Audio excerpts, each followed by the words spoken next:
Paranormal Karen, she's so spooky. Paranormal Karen, funny too.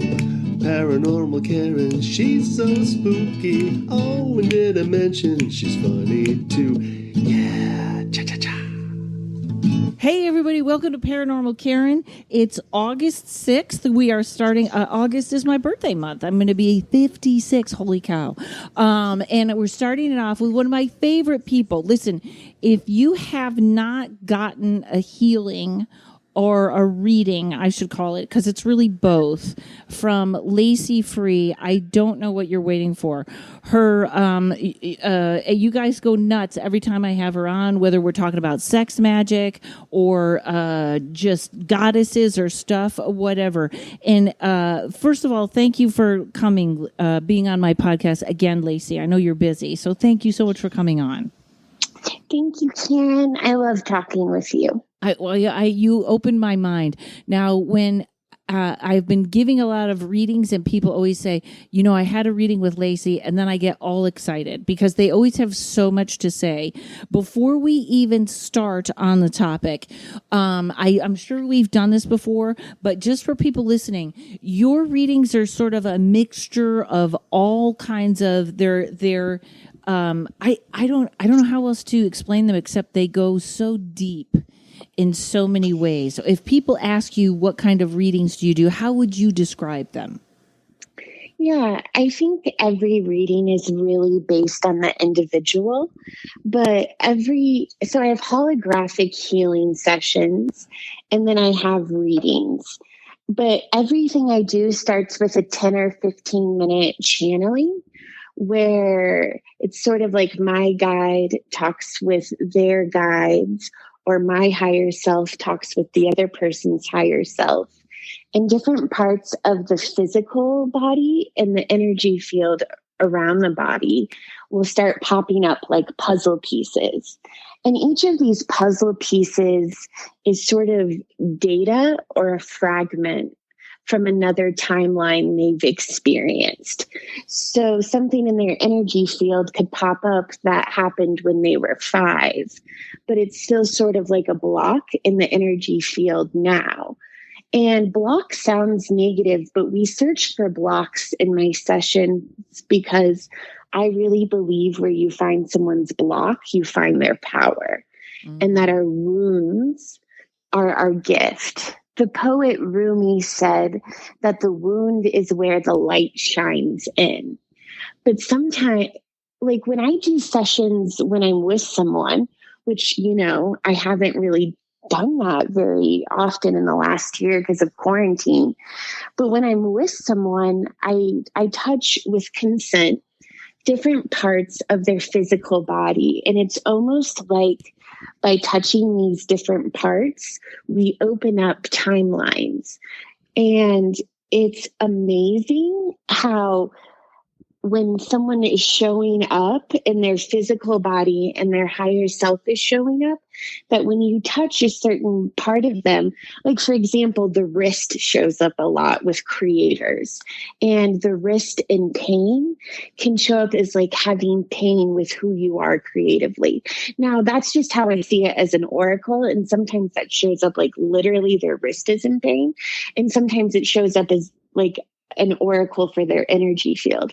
But we touch the wrist and then we see the timeline where their dad may have criticized them when they were 13 about how creativity's stupid and they need to go to college, or, you know, whatever the messaging was around that. And then we can sort of reprogram the messaging really fast by having that person show up as their own higher self in that timeline. I don't know if that makes sense. It not only did it make perfect sense, but something, as all things in synchronicity happen. This was very interesting because I always say, you know, I have the DNA of Vikings. I never get sick. You know, I'm working out all the time. And I have a therapist who is mega psychic and does all kinds of holistic things. I don't even know what her resume, it would be too long to even to read. And she was doing a body test on me. She was doing body testing on me. And she was like, oh, you're allergic to a lot of particular lettuce. You're allergic to some types of lettuce, and your stomach is upset. How's your stomach feel? And I feel nothing. I'm like, I'm okay. I don't know what's going on there. Somebody else, and I don't know if this was on a reading, I can't remember what it was. Another intuitive was like, oh, what's going on with your stomach? And I have no pain. And literally my first go-to, of course, is punishment. So I'm like, am I really that disassociated to my body that I don't even know that my stomach is in pain? But it sounds like what you're saying is they may be picking up on energetic stuff that isn't necessarily physical pain. Is that right? Yeah. Sometimes, yeah. So I don't use oracle cards. I use like my own physical body as the oracle. So sometimes when the stomach shows up for me, it has to do with digestion and how we are digesting the information and the data in our external environment. So if people don't feel safe where they're at, it can really affect their digestion. And that might not physically show up as pain, but it also shows up as intuition. The stomach is the second brain. So it's more like different parts of the body show up, but it's actually like the outside layer of the onion. And then we just keep peeling the onion back until we get to the root. But when I'm doing, I don't know if that really answers your question, in fact, I think you're the other intuitive that asked about my stomach. Oh, really? Yeah. I think when I did your Patreon. Yeah. Like when I tap into the energy of your stomach right now, I feel like I want to rub it, or I want to have you rub it, like a Mayan massage. Have you heard about Mayan massages at all? No, but you know what? First of all, it's filled with an organic pear right now. But also, when I'm on stage, I tend to rub my stomach like in a circle, and I don't know why. It's just a reaction. So good. Oh, that makes so much sense to me. And that it's like you're helping your stomach feel safe in the environment because you're like on stage, you don't know everyone in the audience, and you're just like reminding yourself in that circle, like witches cast circles. Circles are a place of safety.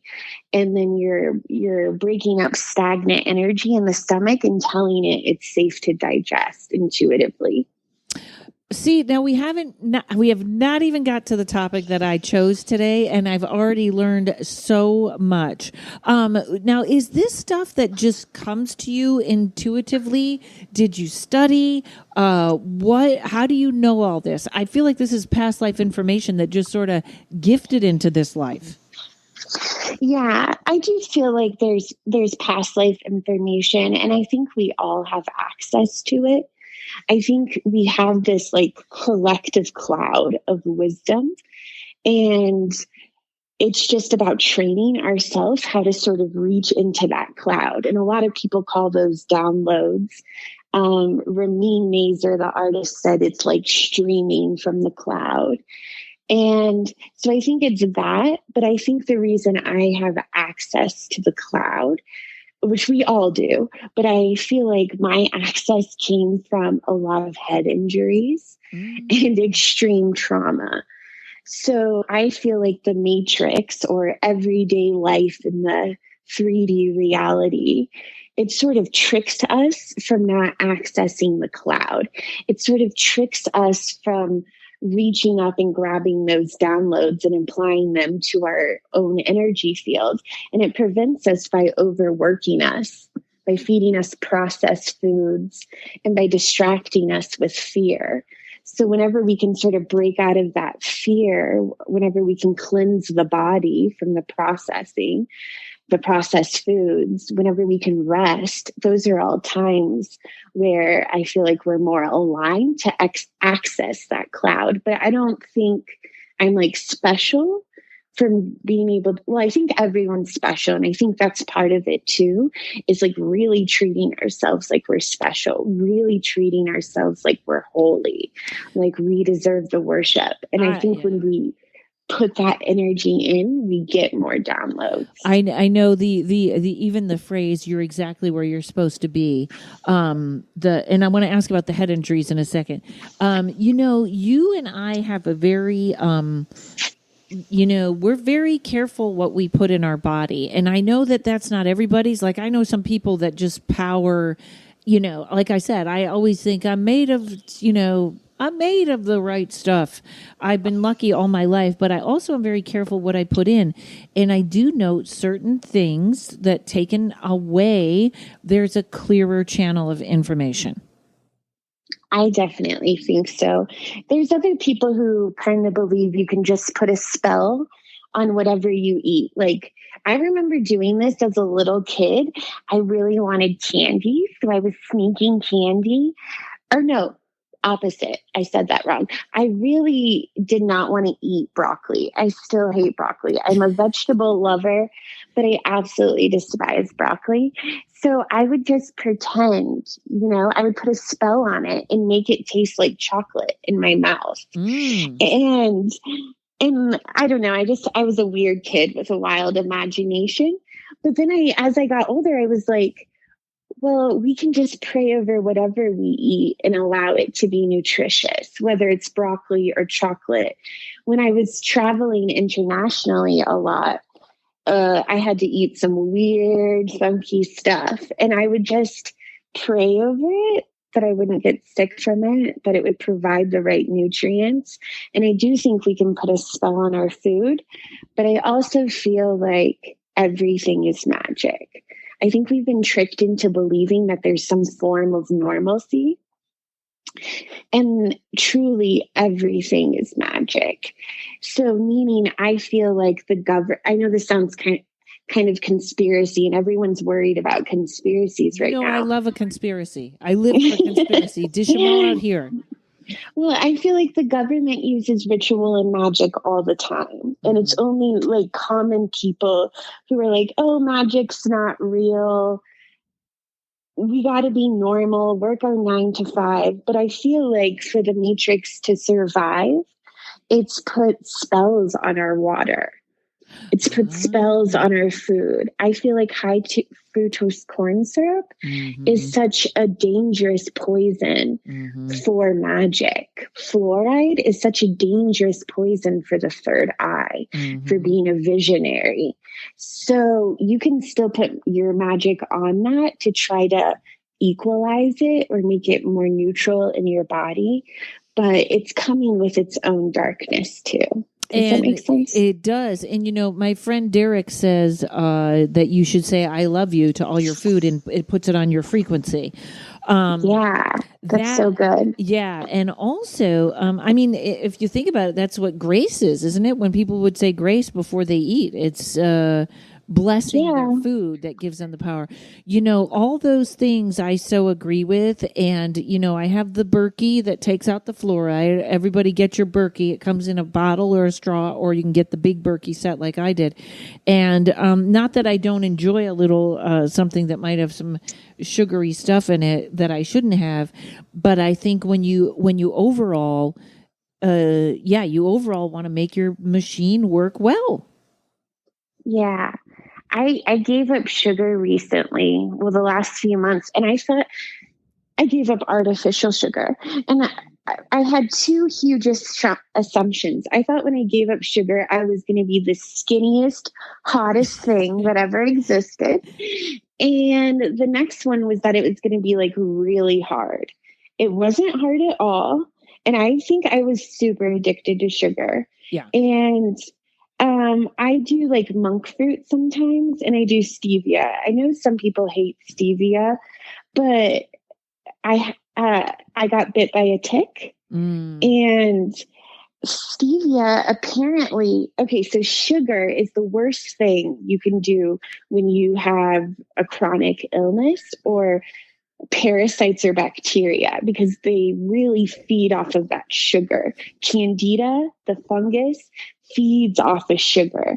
And I've talked about this a lot. I might have already talked about this with you, but growing up in childhood abuse, I was really lacking sweetness in my life.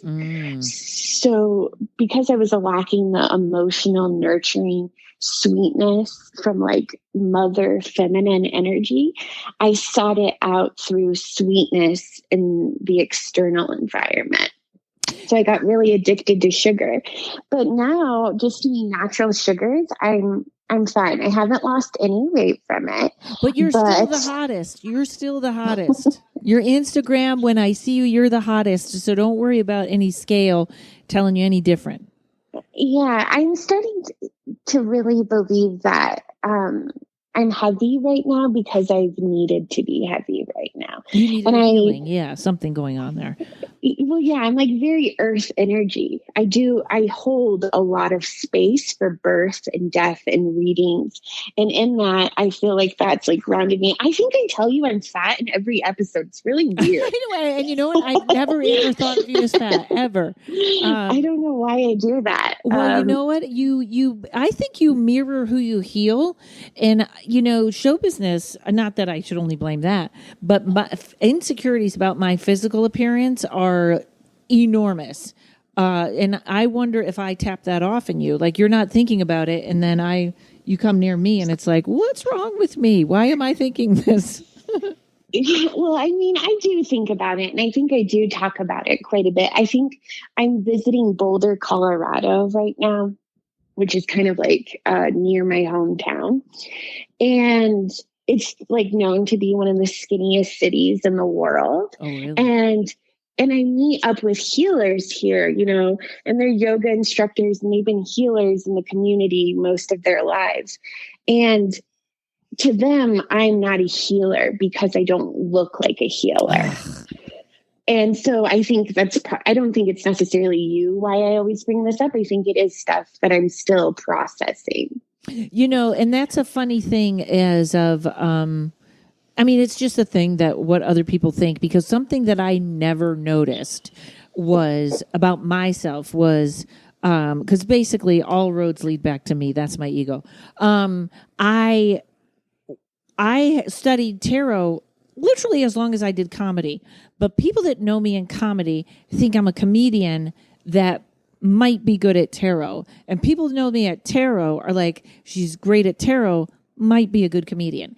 And it's a very interesting, I forget that sometimes. In fact, I've had people on my podcast, this is really interesting, that have like put out lists of the best tarot readers and ever, have never even asked me for a reading or asked me about it because they figured, she's the comedian. Or there's something like that. So I know that feeling, like when you feel like they're like, well, she's not exactly a healer if she has 10 pounds on her. Yeah. And I think we're really moving out of that. I think this is like, I went out in the city a little bit the other day, and it's so wild to see the city open and hot girl summer is in full effect. And I'm so happy because I feel like this is the first time I'm, walking down the city streets. And in Denver, there's a lot of like pubs and breweries where people sit outside. There's a lot of street art where people will perform in the street or dance in the street. Yeah. And I'm seeing like large feminine people wearing crop tops, wearing short skirts. So I just feel like it's such a beautiful time to embrace our bodies in ways it's never been accepted before. And Corona, some people put some pounds on Corona, and that's okay. Yeah. Yeah. I see it as kind of like divine goddess energy to have the curves, to have the extra weight. I mean, I've been bullied for it a lot of my life, and I have had a lot of mean self-talk around it, but I think it's a constant integration, us learning to love our bodies. I think we get daily, I know we all know this, so it feels repetitive, but we get daily messages to hate ourselves, no matter what we look like or how we operate in the world. I feel like for capitalism to survive, for us to buy more, we're constantly told to hate ourselves. And when we start questioning and hating ourselves, that's the antithesis of vulnerability. Which And is where we want to get to today. Yes, absolutely. Yeah, and to me, true magic, is true vulnerability. So by reprogramming the love for ourselves is tapping into that higher cloud of wisdom. It's tapping into our higher self. And to really speak to our higher self, or to speak to the dead, or to speak to the ancestors, that does have to come with a form of vulnerability. Yeah, and that is the perfect place to take a break, and then we're coming back. And that was the topic that I sent to you that I can't wait to talk about, because I think I took a big shot at it last year. And, well, we'll see. Hang on, folks. We'll be right back. Hey, everybody, it's me doing an ad for me. That's right. I keep forgetting to say this at the end, so I had to take out an ad on my own podcast. First of all, thanks for listening, and I love all your feedback. If you have a comment or a story or just want to say hi, email me at karenrontowski@gmail.com.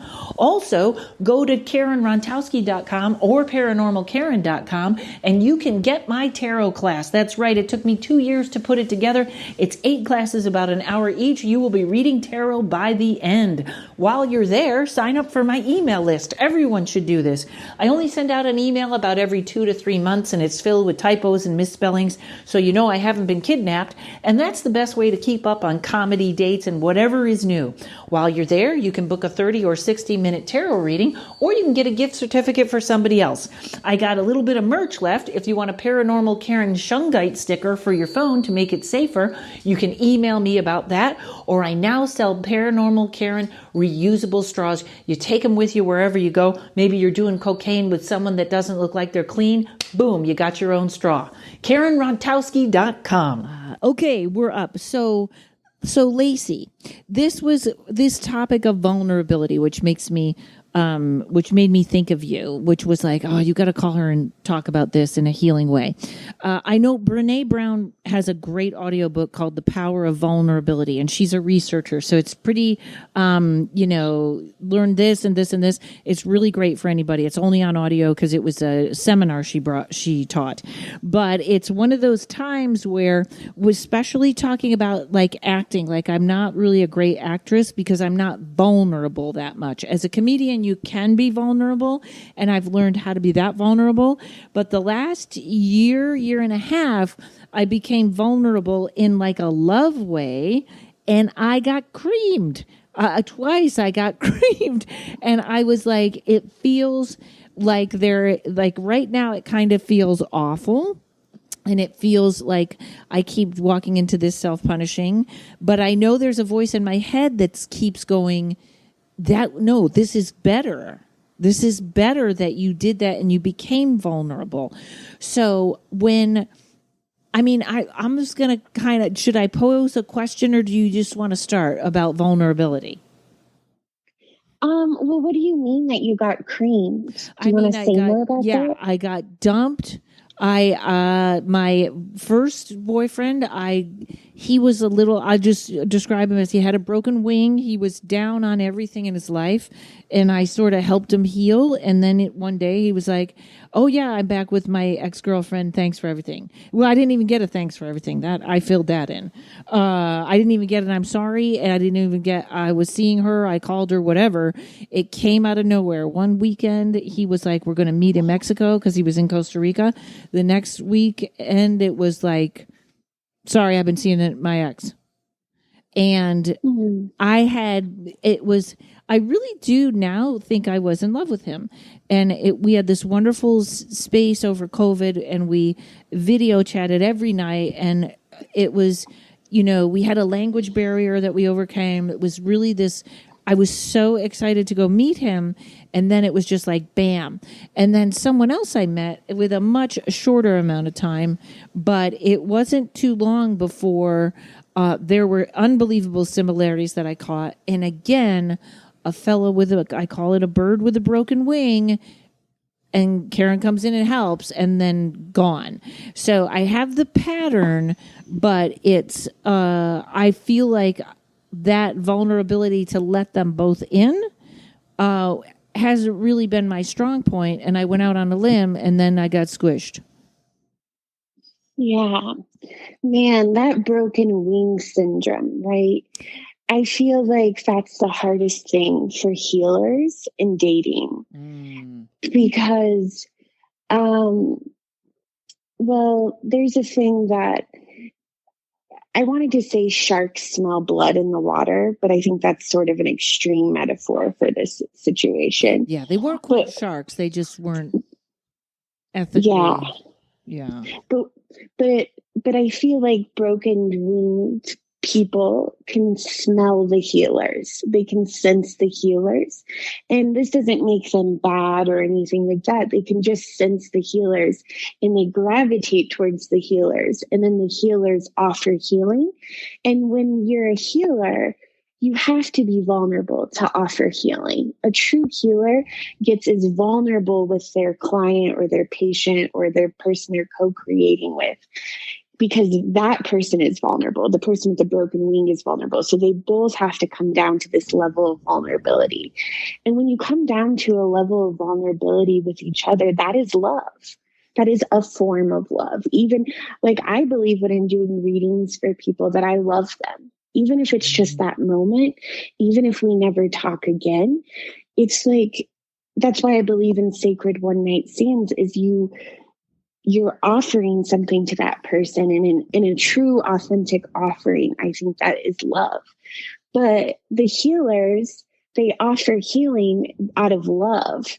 And then the person with the broken wing receives the healing, and then they're like, dope, my wing is fixed, and they fly away. Yeah. And as healers, we cannot be healing our partners. We can't offer healing to them. We need someone really vibrating on the same frequency with us. And that's not to say if someone comes to you for healing that they're not vibrating on the same frequency. But I did go to school for counseling. And I remember I was in a relationship counseling class. And he's like, baby, if you heal one of your boyfriends, they're going to leave you as soon as they're healed. It's a great gift, but they'll always leave after. Well, that's interesting too, because I've noticed when they ask me for a reading, I think I have a new rule. And it's an interesting thing because when you're seeing someone who's not really in this field, you can't really just go, yeah, I know what I'm doing and have them believe it. But whenever they ask for a reading, I always feel like that's when things turn weird. Totally. And you get they either look up to you or, as Amy Spicer said, a lot of men think you can see their shame then. They get very closed down that, if she could see that, she can see, whatever, read my thoughts, and they get and it does seem to turn. So I think the new rule is no more readings if I'm dating you. Yeah. I mean, honestly, I shut down my magic a lot, or it's like I'm in a garage and I just put the garage door down when I'm around certain men. And like all of COVID, I lived with dudes, and there was this magical dude, and he was like, I want you to be my roommate, Lacey. I'm buying this house. And he's an artist and a creator and a really nice guy. And we just had this good connection between us, a very platonic, supportive connection. And he's magic, but he doesn't really speak his magic into existence in the way I do. And he looked at me and he's like, don't ever fucking do that witch shit to me. What? Don't ever read my energy. If I'm on my phone in the kitchen, don't come and like read energy about anything. Just let me have my breakfast in peace. And I was like, honey, I would never read your energy. And I just didn't. And I don't, Right. It takes a lot for me to open that up just in general with people, to the point where some people are like, I don't understand Lacey's Instagram and why she has this witch website, because I just know how to sort of, I call it boundaries, but I sort of just put down the garage door, and I never read his energy, but he he knows I'm magic, but I don't have to prove it to him. Well, that's an awful lot of anger there. Don't, you know what I mean? Like, that's a very, like, agree, everyone should have their privacy. And I think a lot of people don't realize, if you block me, I can't read you. You can, it's like when someone comes to you for a reading and goes, all right, let's see what you got. That's not going to go well, because they've already set up that's why it's hard. Sometimes I'll do readings at parties and stuff, and when someone walks up with that energy, it's like, oh, I can't. Yeah, and I see my readings as very much not like me, the reader, but it's a collective dance. It's a co-creation. You know, I'm very blessed for the podcast world and doing readings on the phone. I don't really advertise myself at all, because I just trust if people find me and they feel called, it's because their magic is supposed to work together. Right. You and I had a great session because you're magic. And I believe most people are magic, and I feel just like a doula for their magic, but they have to bring their magic forward. It's not like I'm not a guru, you know? Well, you can. I'll leave you answering that, because I really feel like you have so much to offer. So when people, I know it's boundaries. So somebody like me, how do I spot a broken wing? I mean, I know how I did it last time, but my experience has always been they get sneakier as they come. Or how do I change to not? Is that an insecurity in me? Like, I need to play this role because this is the role I know. Yeah. I feel like for us as healers, it's a constant practice to not identify with the archetype of the healer.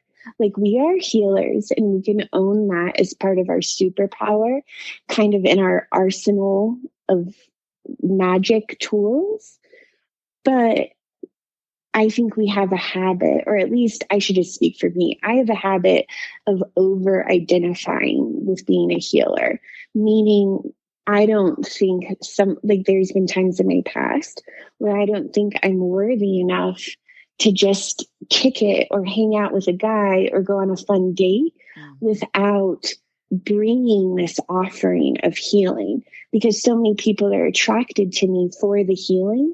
Yeah. I think that's some sort of, not consciously, but I think on a subconscious level, I was acting like that's my sort of obligation in the world, and that I was here to heal the masculine, and I was going to help them all and fuck them awake, which I did and have done.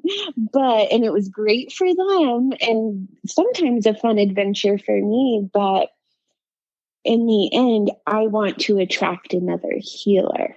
I don't want to attract someone where I'm the healer, where I'm putting myself on a pedestal in it. And I'm not saying you are at all, but I think on a subconscious level, I was. Well, no, you might be right, because it's also like, hey, here's the thing that makes me special.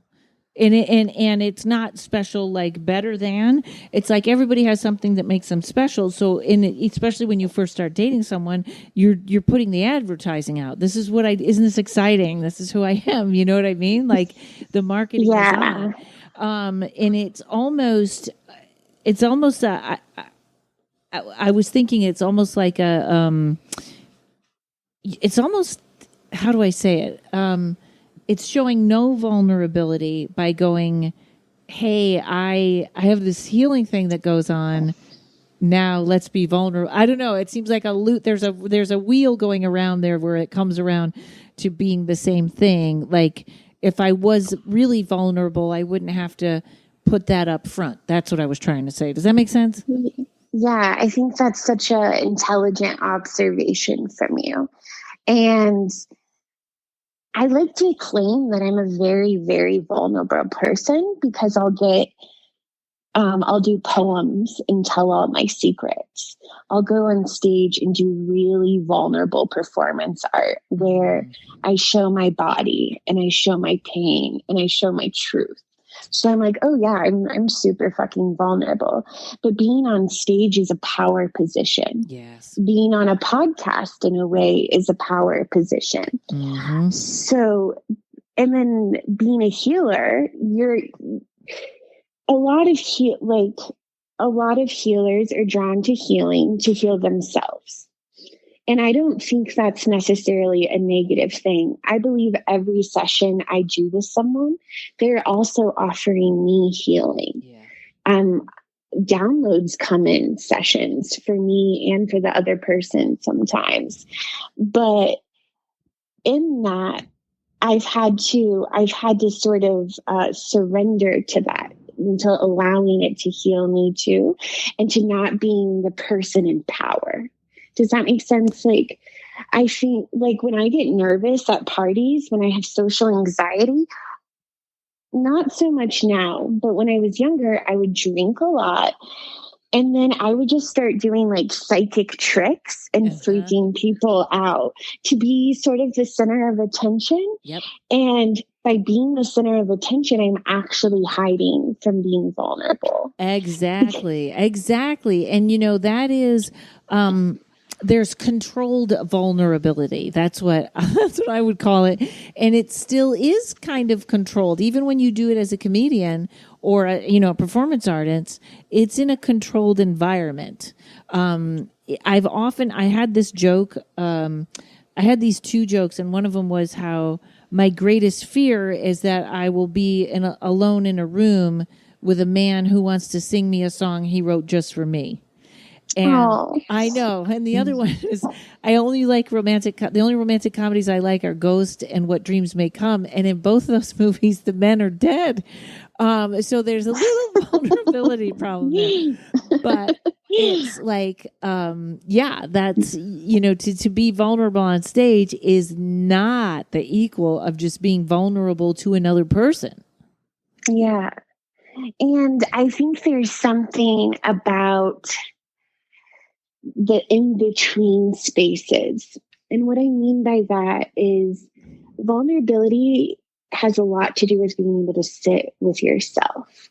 So sometimes I would have really social anxiety at parties because of like the in-between space, like, standing in the corner of the room and not knowing, like having to wait to see if someone will actually come talk to you. Yeah.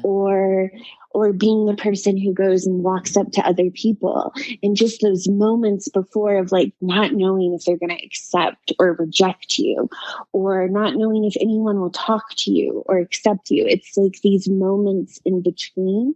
And I feel like that in relationships, in romantic relationships, I've had to really work on healing, controlling the situation, controlling the time, controlling the emotion, because sitting and waiting to see if someone's going to like text me back or actually show up for me, that's so vulnerable. I hate it because that's such a huge abandonment wound.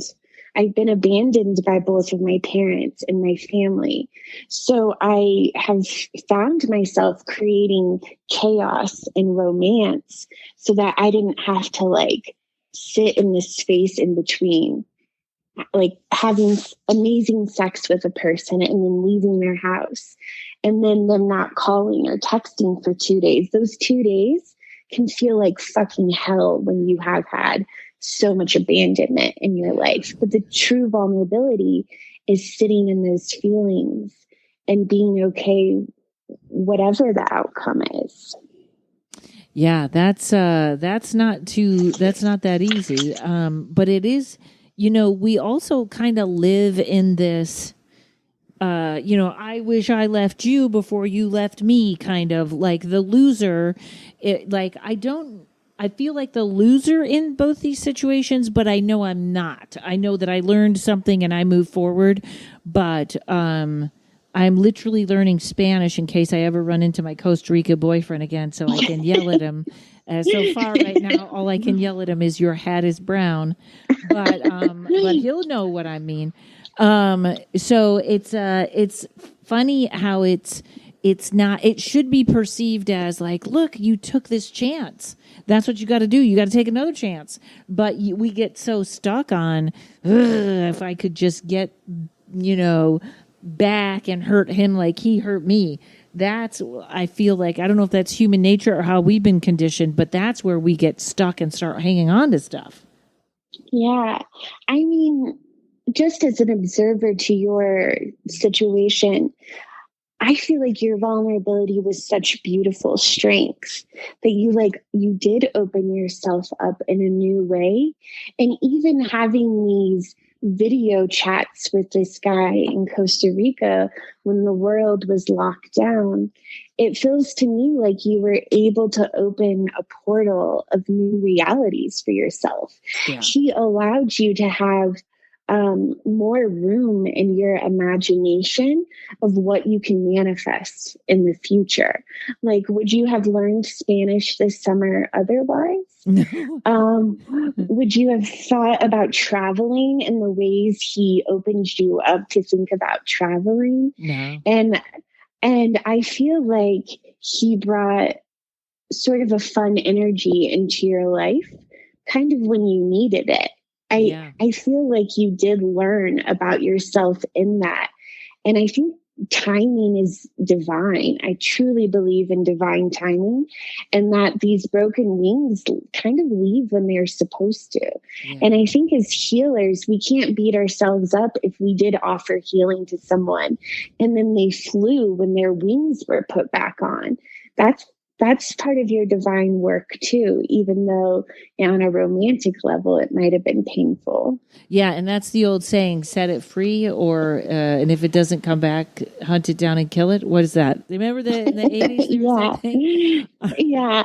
If you love it, let it go. If it comes back to show, that's how you know. All right. So we're going to take a break, ladies and gentlemen, and then let's talk a little bit more about heartbreak on the other end. How's that sound? Good? Great. I know but I know there's a lot of it out there. Okay, everybody, hang on. Psychic teas, spelled with a Z, are scrumptious herbal combinations with antiviral and anti-inflammatory properties. Without sugar or caffeine, psychic teas won't mess with any medications and are designed by a naturopathic doctor. Many testify to positive results. Detox chakras and psychic tea blends enable bodily functions with superior efficacy, while more love and champagne blends support awareness of subtle joy and bliss. The CBD's teas are magical with myriad healing effects. There are 20 servings per package. A little dab'll do ya, and you can drink it hot or cold. Psychic teas taste so good. Replace coffee, use as a bedtime ritual, or even flavor a meal or dessert. The people behind the product are righteous and kind. Psychic teas will blow your mind. Totally worth the investment. Psychic teas with a Z.com. So, and this doesn't have to just be love heartbreak. I mean, I think that we as human beings, we really cling to heartbreak. Yeah. What do you mean by clinging to it? We stay damaged. We stay traumatized. We don't forget. It's like when animals are being chased by something, you can see the panic and their heart is beating and they're running. And then 2 minutes later, they're just eating. And it's like, oh yeah, that's over. That's over. I'm over it. In fact, it was so funny. Once I was on a flight to Japan and we hit that clear air turbulence, and I'll never forget this. The plane dropped like 500 feet and a flight attendant got hurt and all the food trays flew up in the air. And the guy next to me, who I didn't even know he spoke English because he was Japanese. He grabbed my hand and started screaming, "We're all going to die. We're all going to die. We're all going to die." And as soon as it stopped, he just went back to eating like an animal in the wild. Like I was like, well, how do you go from "we're all going to die" to buttering a dinner roll? How do you do that? But we get so caught up in the pain more so than the lesson. Is that just a human thing? I feel like we don't feel our emotions, and we're not taught to feel our emotions. So when we have trauma, our cells remember it. Our cortisol levels increase, the stress hormone in the body.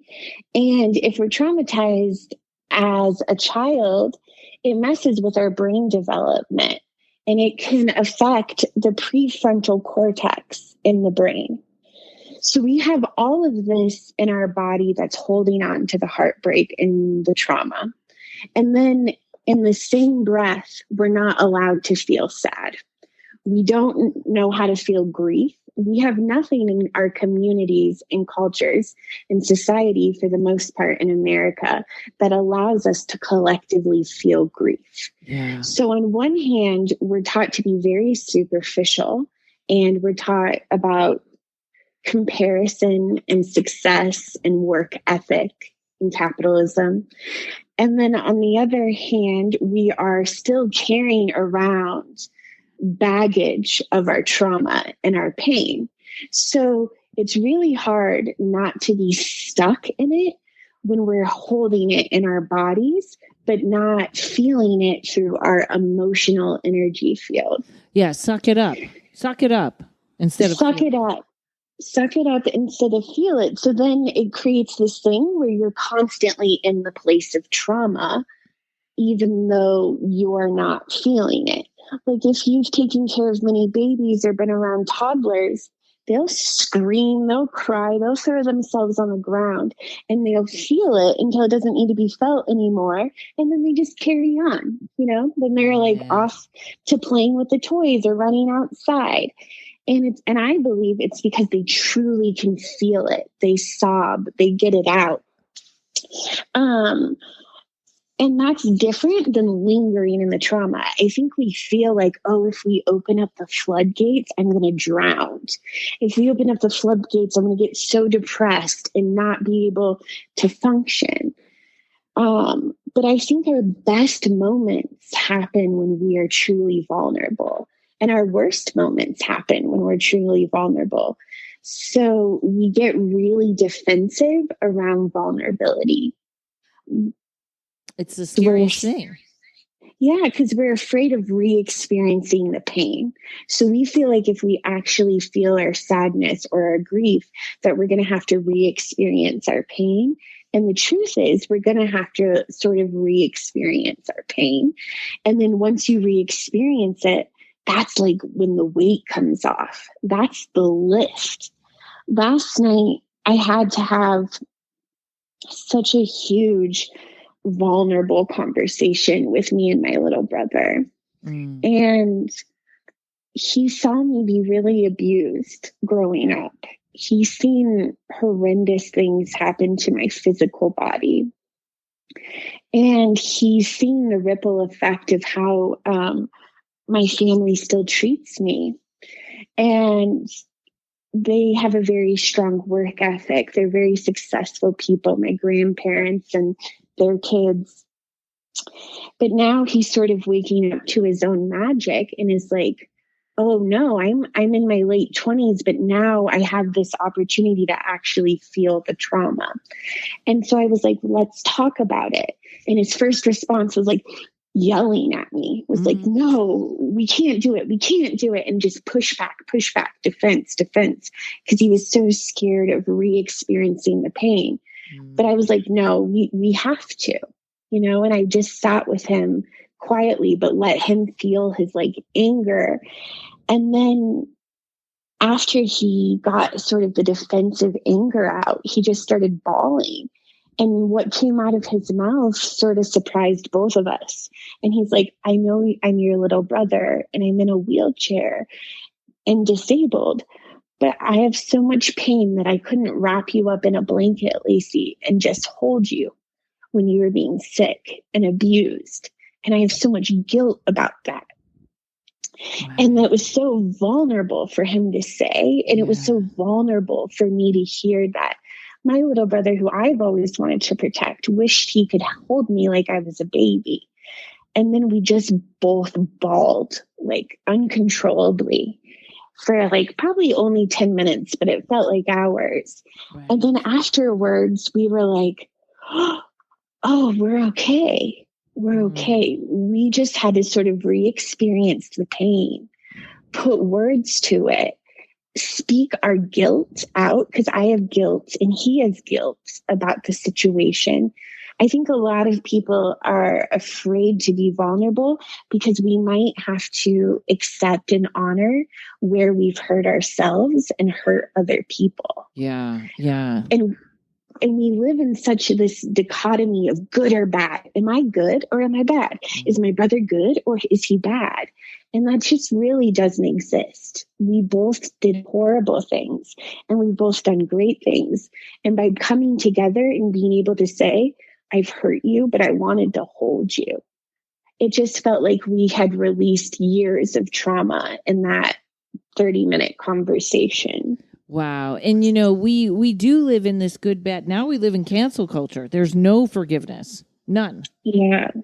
That's a really, and also even, you know, Brene Brown in this book, she talks about shame, about, you know, that's really the, you know, the shame, the hiding, the afraid to be who you are.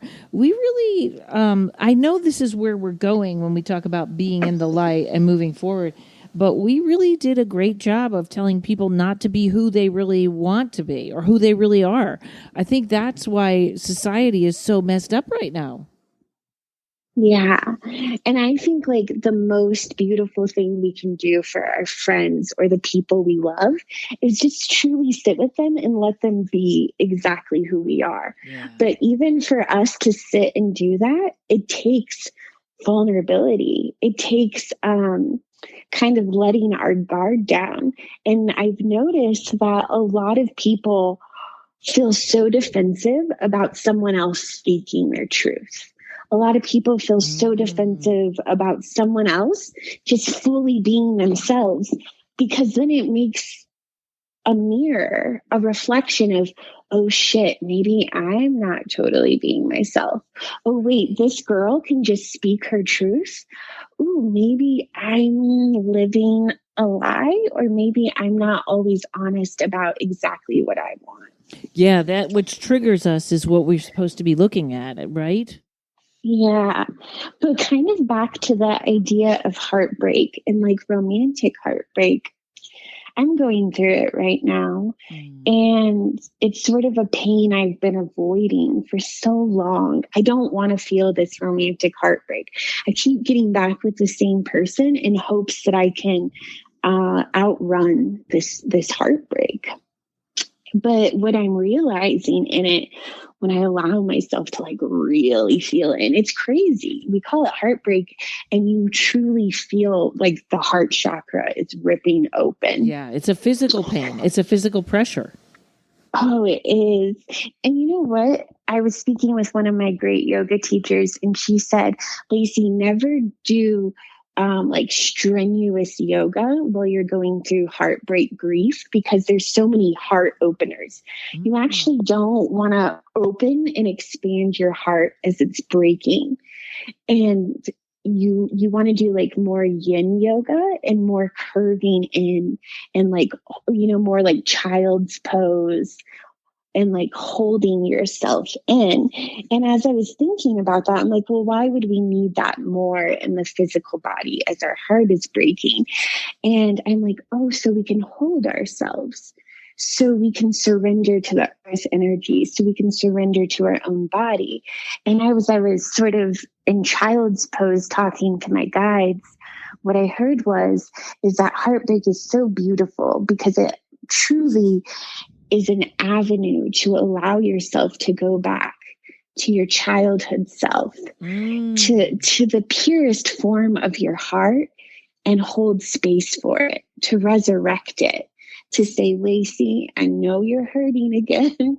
Lacey, I know this heart is ripped open, but this is such a beautiful opportunity for me as my 31-year-old self to come in as a guide and hold that little girl with the pure heart and go in child's pose with her. Wow. Yes, that's really quite beautiful. You know, I remember I think it was Joan Collins. I think she was married like five times, something like that. And she said, and I loved every one of them. And I thought, what a great life. Like we are so avoiding pain. Probably that means she probably had 5 painful divorces also. But but the exciting part of life. In movies, I've been watching TV and some of them have been too violent for me, or I'm like, these are all so negative. And then I'm like, well, there has to be conflict. You're not going to watch a movie that's all, happy. That doesn't make sense. So it really is the experience of that makes us, I guess, stronger and gets up to be that vulnerable again. Totally. And I always can be a little self-obsessed, and I'm like, I want someone to love me. I want someone to wine and dine me. But when I go through a breakup, I realize what I miss the most, what irks my body the most, is that I don't have the opportunity anymore to shower that person in love. I truly feel my best when I am just giving love to another being. And I think that's why we love our animals so much, is because they allow us to just love them. It's our animals love us back, but I think the oxytocin, the love chemical in the brain, it goes up so high when you're with an animal, because they're allowing you to love them. You're petting them. They're not really petting you. You're getting them special treats or holding them a certain way. And I think as humans, or as magical beings, we're here to love. And it's not even so much about receiving the love, but just on a physical level, our oxytocin raises the highest when we're giving that love out. Wow, that's beautiful. That's, it kind of changes everything. I don't know, I guess it's very interesting because I know, especially for my first guy with the broken wing, I know he has to know there's some ways I helped him heal. And maybe he doesn't feel vulnerable enough to say that.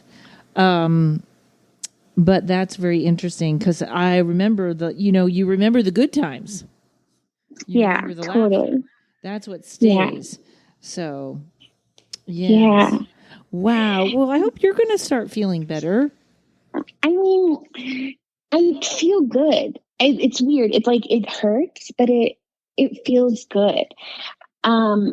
And what I mean by that is a good cry is amazing. Yeah. What doesn't feel good is when I'm letting that cry turn into inflammation in my body, or when I let that cry swell up.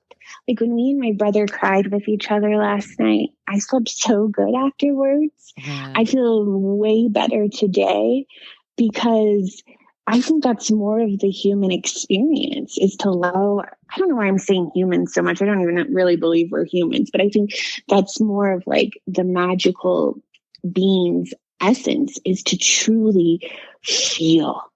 Even when you're really angry, and not when you're angry in a way that you're causing damage to yourself or others, but when you just allow yourself to be fucking angry and scream or jump or, create a good piece of art. Have you ever, Karen, been really angry and then got on stage and did a comedy set? Yes. Sometimes that's hysterical. Yeah. I think people kill when they're angry. Whenever I've performed and been angry at first, it's just orgasmic, because it's just a way to channel and express that. Yeah. I've seen some comics scare some audience too. And what's funny is anger for comedy is a very easy emotion to tap into, because everyone has it. But what's really interesting and probably kind of a more of a ugly thing to see is when something happens and the comic becomes angry. And that will almost never, there is no recovery if you switch in the middle and get mad at someone. Oh, yeah. But I bet. But when you're truly in that anger of, look what happened today. Why did this, that kind of thing. Listen to the helicopter go by. I think I live under a portal of complete transportation, whether it's police sirens or helicopters, it's constant. I think it is interesting what we tap into with the audience, whether it is anger or love or the rawness. But I do also believe It's like, I lost my mind here one day when I got ripped off by a refrigerator repair guy. And I think some people that can't process their anger do love to see you process yours. You know what I mean? In a healing way. Oh yeah, it's cathartic. That's why we watch fucked up movies. That's why we go to weird plays or weird performance art. I think like art or comedy, which is art, but I think like the performance of it's a way we do come together as a community and feel. And I think it's ritualistic and I fucking love it. I don't think it's a coincidence that like you, Jessa, Ramin, Duncan Trussell, you guys are all comics and you guys are, I don't know if leaders are the right word, but you're speakers on behalf of either the Galactic Federation or healers or of tarot, of psychics. And I think comedians are just like jesters of energy. Like I love them. I love it. Well, I wish I was a comedian. You can be a comedian. You're very funny. You could do it. My friend always says we're the philosophers of our time, and it's you really are. Yeah, there's something going on now that I just feel like we're. I'm in this spot where I'm like, don't tell me what I have to do. Don't tell me what there's a resistance there. And there's so many comedians not resisting right now that makes me nervous because I'm like, we are all supposed to be the ones asking why. We're not supposed to get in line with everybody else. Would George Carlin have done what he was told? You know what I mean? I know he would be like, wait a minute, why are you telling me this? What is this about? And it's a real interesting that comedians are also supposed to be the anarchists, and I think we're losing that, and that makes me nervous. Yeah, I have goosebumps as you're speaking right now, and to me, goosebumps always mean divine truth. And so I just have so much love and reverence for you that you're not cowering, that you're still, even if everyone else, not that everyone else is, but even if a lot of comedians are scared to speak their truth because they're scared of being canceled right now, I still see you as like a beacon of light and speaking your truth. Still, and I'm still holding I'm not going. Still digging my heels in. Yes, in a good way. I think that's so amazing. I love that. Well, I love you, Lacey Free. This was great. I love how this started out in vulnerability, and then I'm changing the title to vulnerability and love.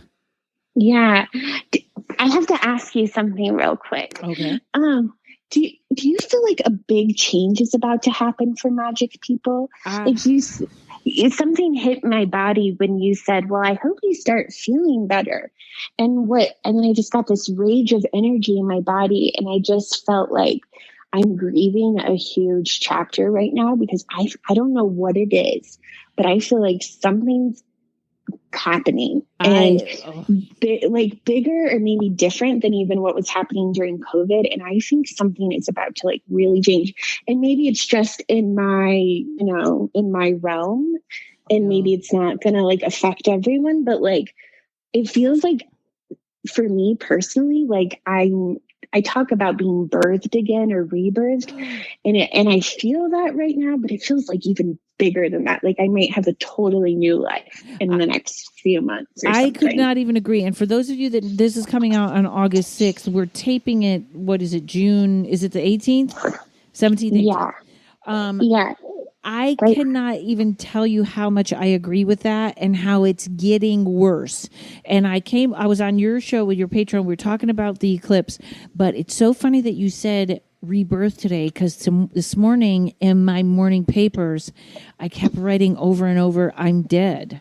I'm dead. Whoa. And I'm not going to kill myself, but I will say this. There has been thoughts in my mind, like, if it's my time, God, I'm okay going right now. If you think, I was sort of elbowing, and there's this, both my parents are, they have memory issues really bad. It's dementia, but it's not dementia. They don't know who I am. But if I don't call for a day, they don't ever, they're so in their own kind of disease that they're like, where's Karen? Like, it's like I've sort of disappeared. If I'm there, they're totally happy to see me, and this is great.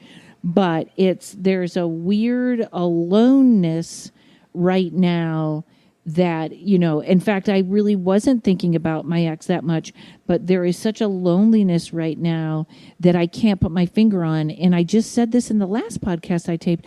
Last night I had a dream that the sky turned black and there was an enormous lightning, and then these sort of other lights came on, and I said, oh, man is doing this, like human man. That's not like God covering the sky and stuff. But it was, I don't know, it was very prophetic. And also what was weird is the dream before that, my partner showed up. Like it was like, no, this is the guy you've always been looking for. He's here. So I hope they're both prophetic. Yeah. But wow, that's so wild.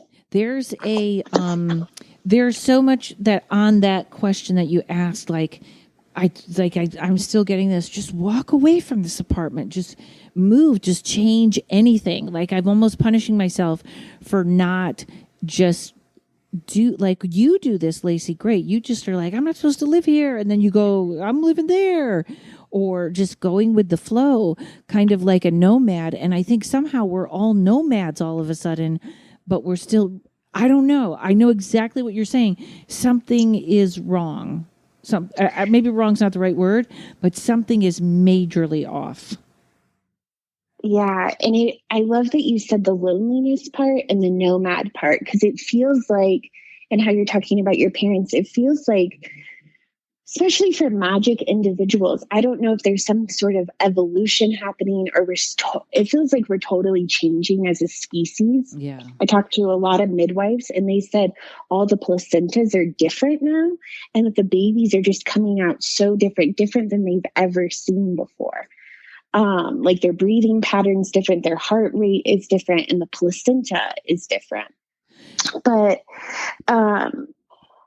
I feel like almost like the universe is unhooking us from whatever we thought reality was before. Like our connection, a lot of our connections, our sense of family, our sense of home, so that we can like really evolve as a species. And I think it does feel like death in a way, but I don't feel like you're going to physically die. And I really hope you don't. No, and I really love you, and I need you to be here. I'd be more accessible on this side, but it's not, and I'm definitely not suicidal. So don't anyone worry. But I think everyone knows that feeling, like where you're like, you know what, this would be okay if you know what I mean? Like, I'm not scared. And then I kind of got the message. Yeah, no, you're not going anywhere. But it's funny that you say that, because I have another friend. This is probably going on and we're not seeing it. So I had a friend, and I did a reading for her, and I don't remember what I said. I think I said something about you got a new avatar or something like that, which seems to be happening a lot. And she had one night where she woke up and she said, this is what happened. She woke up and she couldn't breathe. And she's like, I gotta breathe. And she's a healer like us. And she went to the doctor, and the doctor said, well, you had a mild heart attack. And she was like, oh, and which I think we're always having heart attacks anyways. It's not as, a massive heart attack is a worry. A mild heart attack is not. So her naturopath did all these tests on her. Now, we all have radiation or 5G, or we have all kinds of stuff on us all the time just because of life on this planet. She had none.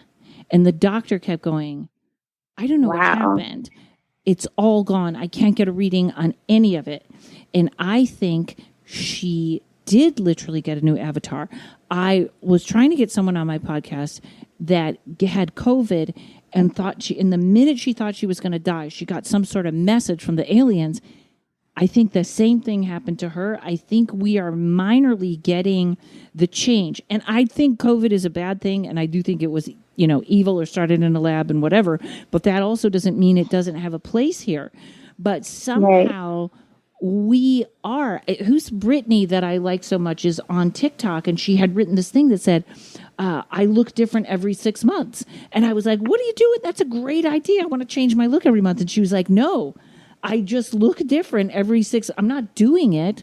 So we are in it. In fact, I believe the week before you, my friend Amaya I did a channeling with her, and it's a very interesting episode because she used phrases like, because mankind is about to change, the human body, we're all in touch. And I think that she used a different word for coupling, but I think we are all coupling up, or there is something about needing to be around another human that is in the same change as we are, that's drastic right now.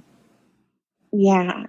Yeah, I resonate with that, but yeah, I feel like I'm just blowing in the wind. But this new species thing is fascinating. I'm going to have some midwives on my podcast talking about the placenta, just because I'm so fascinated with the placenta. They've been sending me pictures of the placentas from birth, and I've been doing readings just on the placenta to try to kind of channel and figure out what is happening. Yeah. She I think Amaya said this is the 4th time we've done this on the planet, and we can get it right. And she's talking, she did this channeling. She doesn't know Jessa. They're talking, it's the same thing, the split between dark and light, which isn't like evil people. It's just there's some split coming. But you know what? May you live in interesting times, right? Yeah, I mean, it makes sense that our higher selves chose us to be here right now. And even though there is darkness, and I truly believe a spiritual warfare is happening right now. And that's why I appreciate you so much for speaking your truth, and not that there's any one truth that is right or other people are wrong. But I think just the fact that you're cultivating your own truth and standing in it, I think that shines a light down on you. And then when a light is shined down on you, you're spreading that light through the collective. Well, thank you. I know years ago I wouldn't have been able to say, I got dumped or I'm lonely. And now it's just like, yeah, we all are. We all are in that, so it's okay. Yeah. And we need each other now more than ever. And I know we all say that shit, but I am serious. And I feel like we need to be buying land. And I know it sounds a little culty, but we need more sustainability. The midwives need to come with the people who are growing the vegetables. The yoga teachers need to come in. The people who can build houses. Like, we fucking need each other. And I don't like that some of us are sitting on our hands right now.